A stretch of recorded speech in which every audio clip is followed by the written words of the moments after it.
Hey, everybody, welcome back to the USARK channel. Again, we're here to get additional coverage for you guys on the Holy Thursday massacre that happened involving FWC in Florida.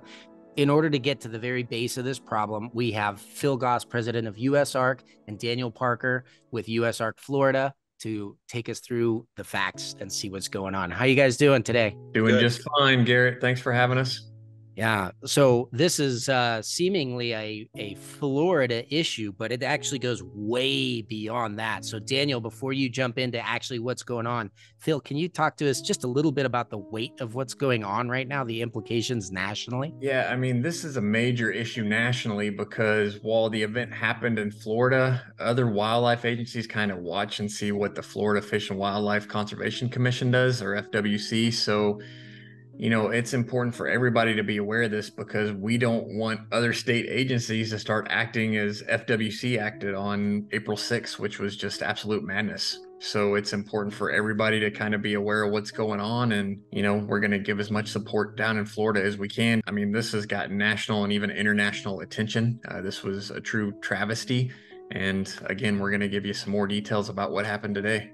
Well, between the body cam footage and the footage taken of the actual massacre at the facility there, it was shocking. I'm not surprised that everybody is in an outrage, but there's a lot of details going on under the surface. Daniel, can you just bring us up to speed on what's the current status of everything going on there? Well, unfortunately, we still don't know everything that happened. We don't have body cam footage from the officers on that day. We do know that this seemed to have resulted from a call on a reticulated python that was found in Pembroke Pines, which is close to 15 miles away from Coffey's facility. And this was another event that was actually covered by the news. A teenager came in and caught this reticulated python. It was apparently over 10 feet long. And one of the officers in that is one of the officers that's also involved in Coffey's situation. So they did follow up on that call. And we know now that snake was also euthanized with a bolt gun. So that was done earlier that day, April 6th. And then, according to FWC, because of that, they followed up and went to check on Chris Coffey and his pythons to see if it was the same snake. The python that they found in Pembroke Pines was not microchipped, but they did go, it's probably about a 32-minute drive and maybe around 15 miles up to the Sunrise facility that's owned by Bill McAdams, where Coffey snakes were. There's no evidence that this snake was linked, and it's very unlikely with how far away those facilities are. There's major roads. This is a heavily urbanized area. This is one of the most densely populated areas of Florida. So if the python came from Coffey's facility, it would have had to cross through many, many major roads and neighborhoods, and it's just very unlikely that a large snake could have made that trip. So, Daniel, you asked regarding microchipping, and obviously that's a product of some of the current and past legislation in Florida regarding keeping reticulated pythons. Can you give us a little bit, maybe Phil, what's been the progression legally there? Yeah, so quickly, I won't get into every single detail, but we'll just summarize it like this. So over a decade, people were allowed to work with reticulated pythons and Burmese pythons and some other species that were called conditional species in Florida. So again, for over a decade, you could get this conditional species permit, which they call CSPs. And that meant you had to have escape-proof enclosures, you had to be inspected by FWC, you had to microchip your animals, you had to give inventory to FWC. FWC could come to your facility anytime and do an inspection. So there were a whole lot of hoops you had to jump through just to have that CSP permit. So in 2021, after over a decade of this CSP permit program being successful, they listed those same species as prohibited, and then it made it illegal to keep those animals any longer. So, Daniel, what kind of situation does that put these pet owners in where they had something that was legal and now it's not? I mean, can you give us any context on what Coffey was dealing with during the time of this event?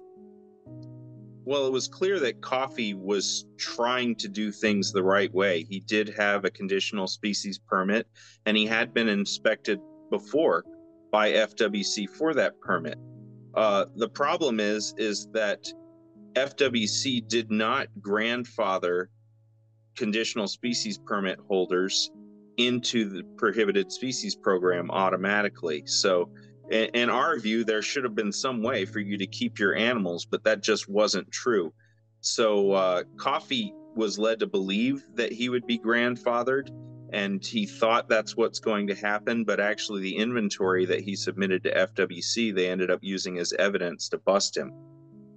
There's got to be, I mean, that sounds like a clear violation of some kind of legal process. I mean, I'm ignorant to this, but Daniel, isn't there something that can be done, or what is USARK Florida doing because of the way that that was handled? Well, one of our issues with dealing with FWC is that they're first and foremost a law enforcement agency.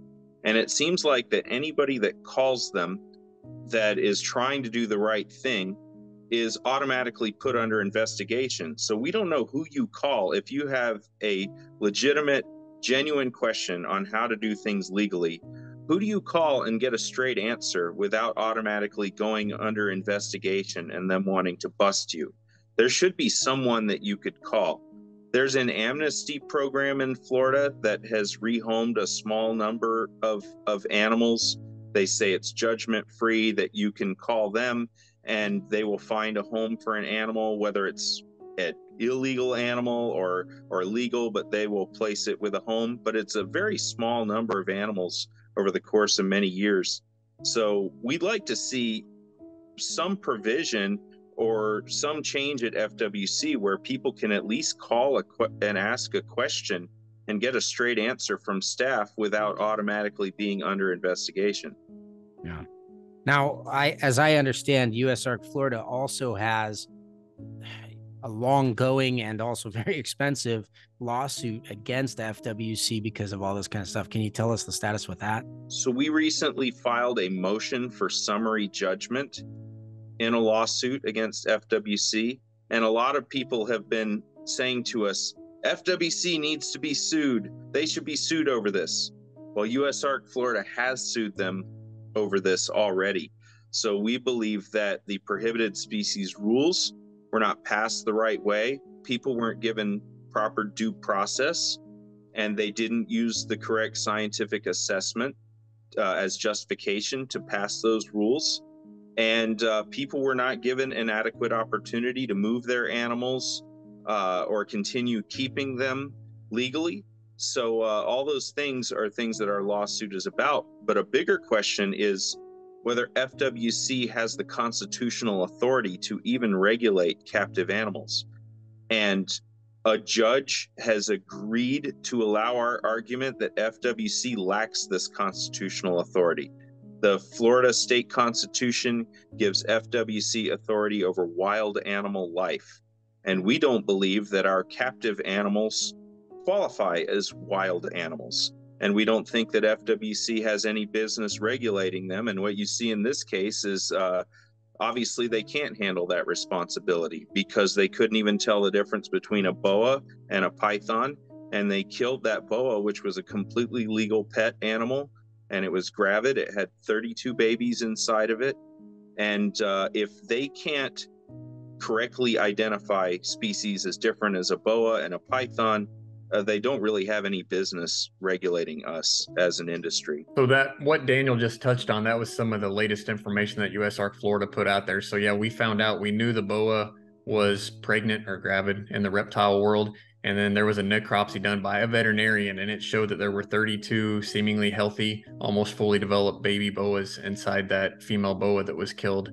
And they were high-end animals. They were morphs that were, some of those babies would have been $5,000 or more market value. So not only on top of the emotional distress from someone who, so this was Bill McAdams' snake. So it was a different owner of the boa constrictor. It was not Chris Coffey's snake. So Bill McAdams' snake that he'd raised for over 10 years, bought it when it was, a neonate, raised it for over 10 years. It was a pet. Its name was Big Shirl.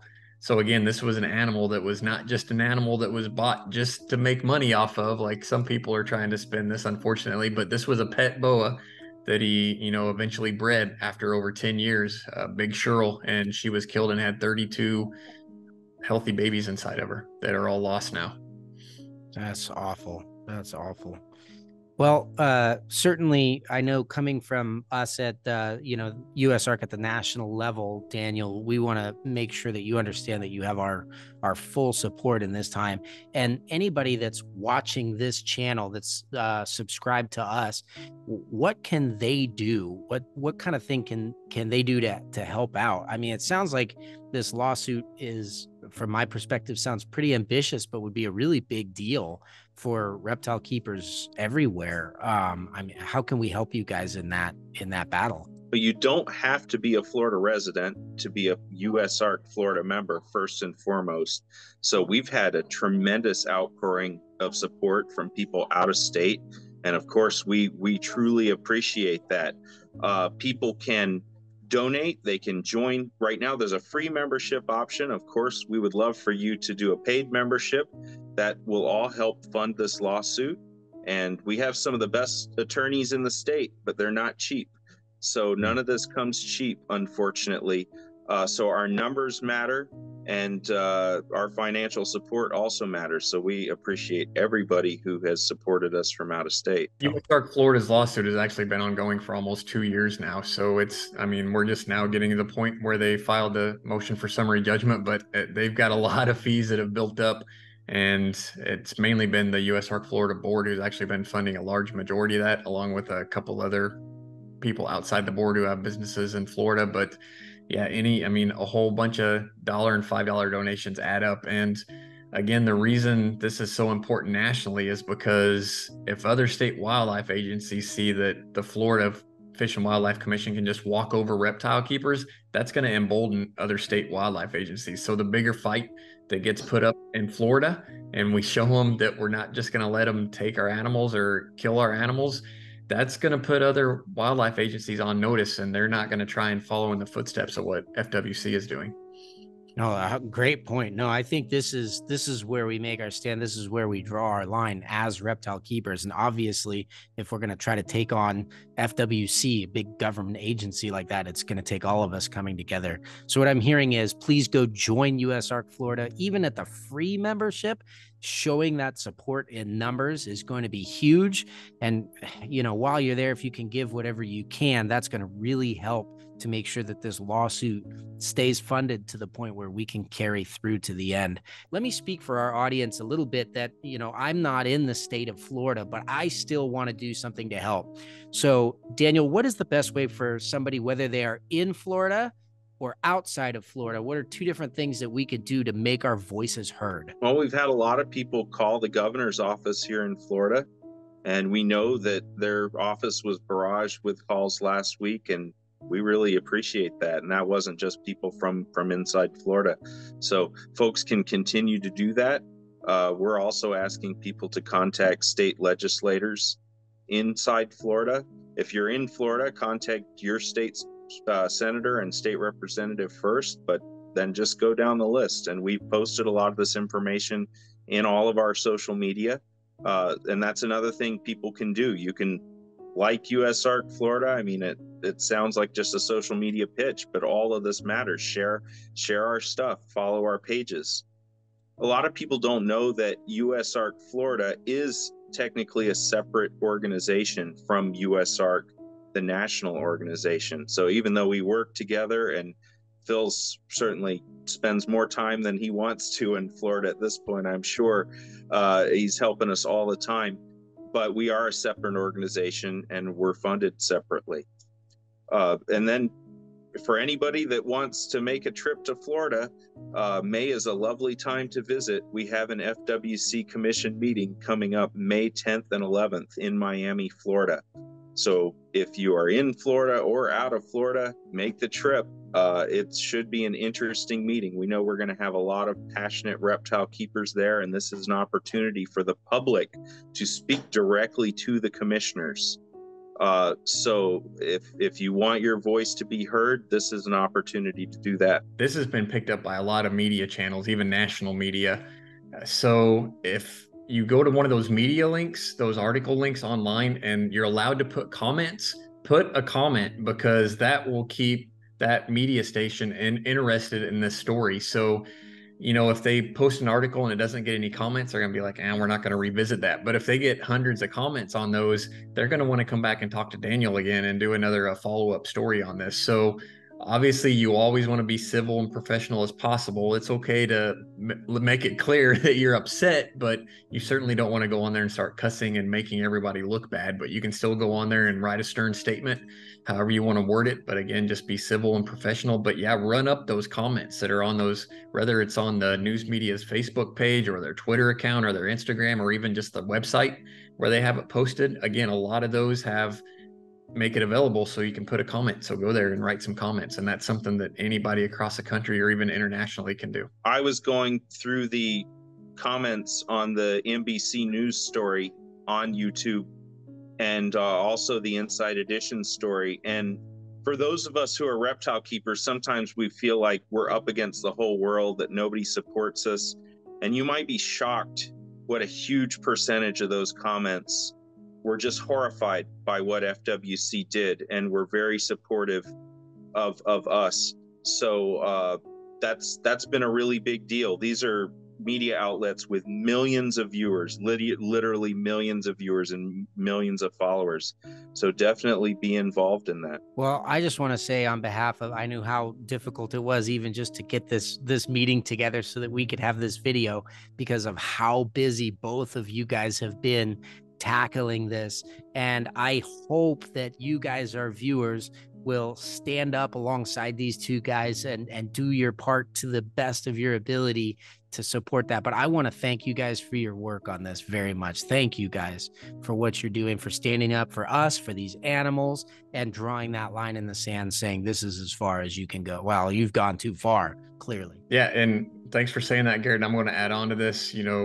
Kudos to Daniel. I don't know if the guy's gotten 20 hours of sleep in the last week. He's just been going nonstop. Well, 2 weeks. But yeah, USARK Florida and with Daniel, or who's obviously a part of USARK Florida, they're running the show on this, and we're just here to help them however they can, because this is a major issue and a major concern. Thank you, Phil.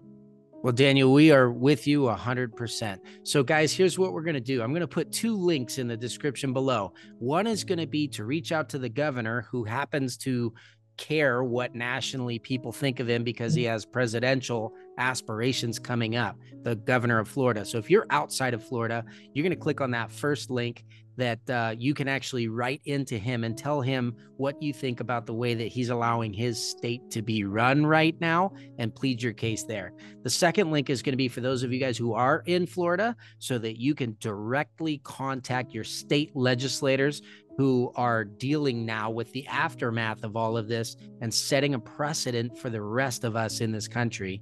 And then thirdly, we're going to go ahead and put in there how, if you guys do want to go to the lovely state of Florida in the month of May to speak directly face to face and have your voices heard, we're going to put the information to how you can do that and take a part right below that. Anyone who's contacting our leaders, whether it's in the legislature or the governor, or speaking to commissioners, or even commenting online, needs to know that they are representing reptile keepers in the entire reptile industry. So we need to be very professional. I know this is a very emotional situation and we are outraged, but you have to do that within the confines of good taste and not offending the general public. If our people do things that are offensive, or if you make threats or threaten violence or anything like that, it undermines everything that we're trying to do. So it's not helpful to our cause at all, and it's actually hurting us. So be sure that you keep those comments calm and rational and professional, even though we are all outraged. If you have commented, feel free to do it again. Get your friends to comment, because what we don't want to happen is we don't want this to fizzle out and die, especially with the next commissioner meeting being only May 11th, which is only a couple more weeks away. We don't want they can't stick their head in the sand and wait for this to blow over. And that's exactly what they're hoping is going to do. So again, we got to keep the heat on them. So keep commenting, keep sharing, keep talking about this. They can see that we love these animals, that they're cherished members of our family. So to us, to some people, it might just be a snake and it might be something scary to them. But to us, they're just like puppies or kitties are to anybody else.